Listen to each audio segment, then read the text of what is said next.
Hello दोस्तों, नमस्कार। जी हाँ दोस्तों, कैसे हैं आप सभी?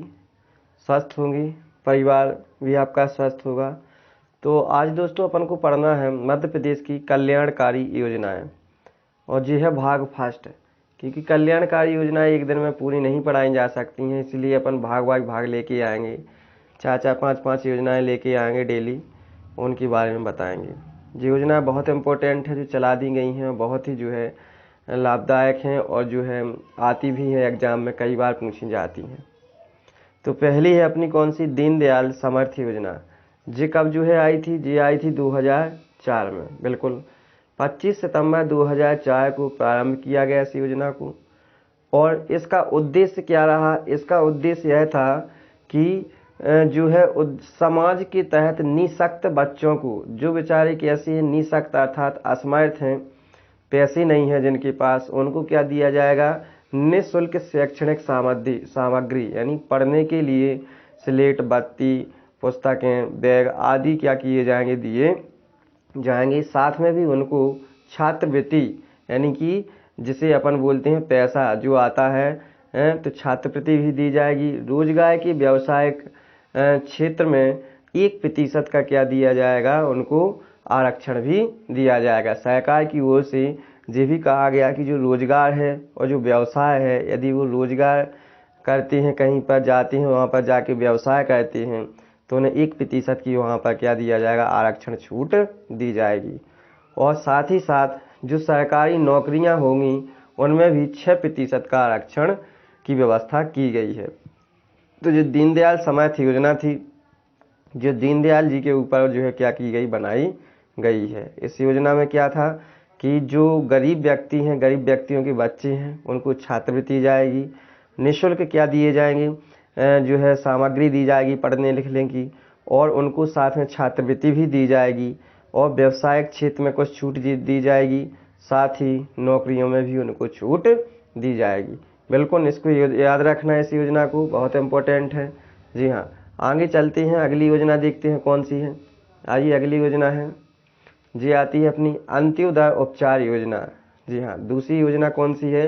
अंत्योदय उपचार योजना। ये जो योजना है ये 25 सितंबर 2004 से प्रारंभ हुई। इस योजना में अनुसूचित जाति, अनुसूचित जनजाति अर्थात हरिजन और जो आदिवासी होते हैं, आदिवासी क्षेत्र के अंतर्गत आते हैं, उनको तथा गरीबी रेखा से नीचे निवास करने वाले लोगों को, गरीबी रेखा वो कहलाते हैं जो बिल्कुल गरीब है, झुपड़ियों में रहते हैं, वो कहलाते हैं गरीबी रेखा से नीचे रहने वाले लोगों को राज्य शासन के द्वारा, किसके द्वारा? राज्य के द्वारा, ना कि देश की जो शासन चलती है उसके द्वारा, राष्ट्र के द्वारा नहीं, राज्य शासन के द्वारा क्या उपचार की व्यवस्था की जाएगी। उपचार अर्थात इलाज वगैरह जो है, यदि कोई दिक्कत हो जाती है, इन्हें लग जाती है, कुछ हो जाता है, तो इन्हें व्यवस्था की जाएगी उसकी। इसके लिए राज्य सरकार ने एक वर्ष में 60,000 रुपये खर्च करेगी।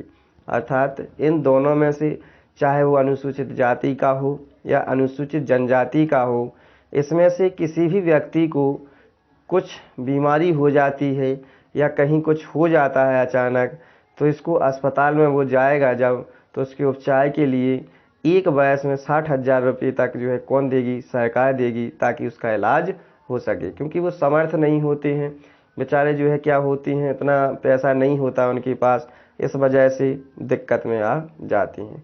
इसीलिए जो है क्या किया जाएगा? इतना पैसा इन पर एक साल में एक व्यक्ति के लिए खर्च किया जाएगा। तो आइए अगली योजना देखते हैं।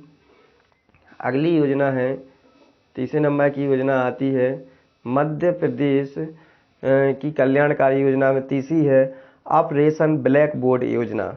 कौन सी योजना चलाई गई? ऑपरेशन ब्लैक बोर्ड योजना।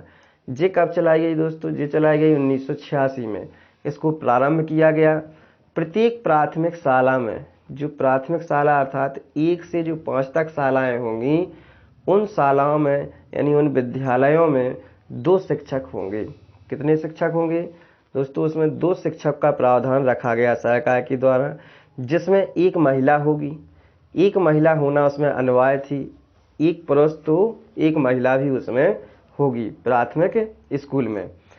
स्कूल में पक्के कमरे बनवाए जाएंगे, क्योंकि पहले के ज़माने में जो स्कूल हुआ करती थी वो झोपड़ी वगैरह जो है ऐसी टपरा टाइप की झोपड़ियाँ डाल देती थी, उसमें भी क्या चलती रहती थी, उसमें भी पढ़ाई चलती रहती थी, ऐसी बाहर खुली में भी पढ़ाई करवाती थी। लेकिन 1986 में इस योजना में कुछ प्रावधान रखे गए, जिसमें उन्होंने कहा है कि स्कूल में पक्के क्या होंगे, कमरे होंगी, बरामदा रहेगा, एक बरामदा मतलब एक दालान टाइप की होगी, बरामदा रहेगा, फर्नीचर की यहाँ व्यवस्था की गई, टेबल मेबल वगैरह दी जाएंगी, शैक्षणिक उपकरण उपलब्ध कराए जाएंगे। शैक्षणिक उपकरण अर्थात कुछ किताबें दी जाएंगी, ब्लैक बोर्ड होगा, और जो है मिटाने के लिए डस्टर वगैरह ये चीज़ें उपलब्ध कराई जाएंगी, ताकि जो है बच्चे और टीचर को सुविधाएं हो सकें। तो ये कौन सी योजना थी? 1986 में आई ऑपरेशन ब्लैक बोर्ड योजना। इसके अंतर्गत इतनी चीज़ को याद रखना दोस्तों, बहुत इंपॉर्टेंट योजना है, पूछ लिए जाते हैं इनसे क्वेश्चन। अगली योजना आती है अपनी नंबर 4। अगली योजना आती है शिक्षा गारंटी योजना। शिक्षा गारंटी योजना, इस योजना को 1 जनवरी 1997 से क्या किया गया, प्रारंभ की गई थी। इस योजना में आदिवासी क्षेत्रों में रह रहे, इस योजना के अंतर्गत आदिवासी क्षेत्रों में रह रहे लोग जो 25 बच्चे हैं, उन लोगों के जो 25 बच्चे, सामान्य गांव में 40 बच्चे होने पर उनके आसपास 1 किलोमीटर के दायरे में कोई स्कूल न होने की स्थिति में 90 दिन के अंतराल से स्कूल खोला जाता है। अर्थात 90 दिन के लिए क्या कर देते थे, स्कूल खोल देते थे, और 90 दिन के लिए क्या कर देते थे, बंद कर देते। अर्थात कह सकते हैं अपन 3 महीने के लिए ओपन रहता था स्कूल, और 3 महीने के लिए क्या हो जाता था, बंद हो जाता था। तो ये शिक्षा गारंटी योजना थी। शुरू में प्रयास किया गया शिक्षा के लिए, कब किया गया, 1 जनवरी 1997 से प्रारंभ की गई।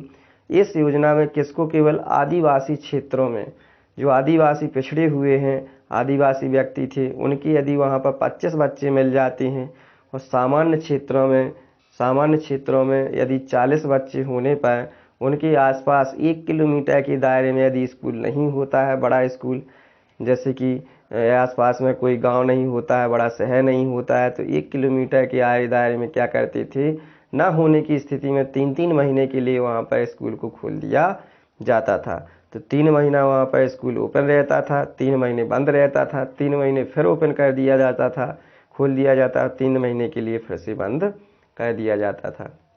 तो इस प्रकार से आज दोस्तों केवल आप लोगों के लिए 4 ही योजनाओं को लाया हूँ। यदि योजनाएं अच्छी लगेंगी तो बताना ज़रूर, मैं आगे और योजनाएं आप लोगों की लाऊंगा।